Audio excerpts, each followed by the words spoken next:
আসসালামু আলাইকুম ওয়া রাহমাতুল্লাহি ওয়া বারাকাতুহু। ইন্নাল হামদালিল্লাহ ওয়াসসালাতু ওয়াসসালামু আলা রাসূলিল্লাহি ওয়া বা'দ। সম্মানিত প্রিয় দিনী ভাই ও বন্ধুরা, আজকের এই ভিডিওতে আমরা আলোচনা করব তর্ক সভায় প্রতিদ্বন্দ্বীকে পরাস্ত করার আমল।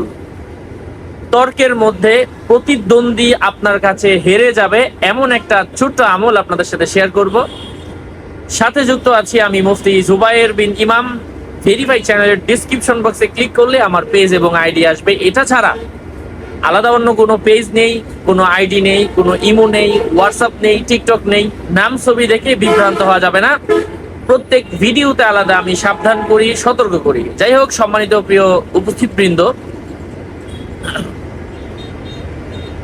কোরআনের এই আয়াতটা যখন আপনি তর্কে জয়ী হতে চান অথবা আপনি মোনাজারা করেন, হ্যাঁ, অথবা প্রাতিষ্ঠানিকভাবে অনেক সময় আমরা বিভিন্ন তর্ক প্রতিযোগিতা দিয়ে থাকি।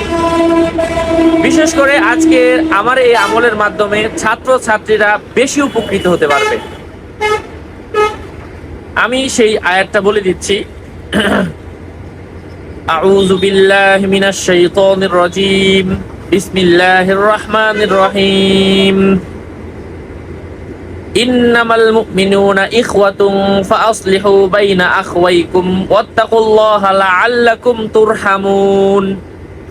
এই আয়াতটা তর্ক প্রতিযোগিতা দেওয়ার আগে, আপনি যখন অনুষ্ঠানে যাচ্ছেন, যাওয়ার আগে আপনি বেজুর সংখ্যা অনুযায়ী একটু বেশি বেশি পড়ে নেন। আল্লাহ পাকের অশেষ রহমে আশা করা যায় দূর হয়ে যাবে এই সমস্যা। আপনি জয়ী হতে পারবেন। সকলের মঙ্গল, দীর্ঘায়ু, সুস্বাস্থ্য কামনা করে এখানে শেষ করছি। দেখা হবে অন্য কোনো এপিসোডে। আগামী এপিসোডে আসার আগ পর্যন্ত সবাই সুস্থ থাকবেন, ভালো থাকবেন। ওয়াসসালামু আলাইকুম ওয়া রাহমাতুল্লাহি ওয়া বারাকাতুহু।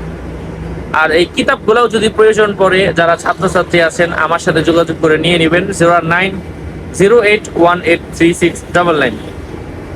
ঠিক একই আয়াতের মাধ্যমে বিভিন্ন ক্ষেত্রে কাজে আসে। এই আয়াত দ্বারা আবার দুই ব্যক্তির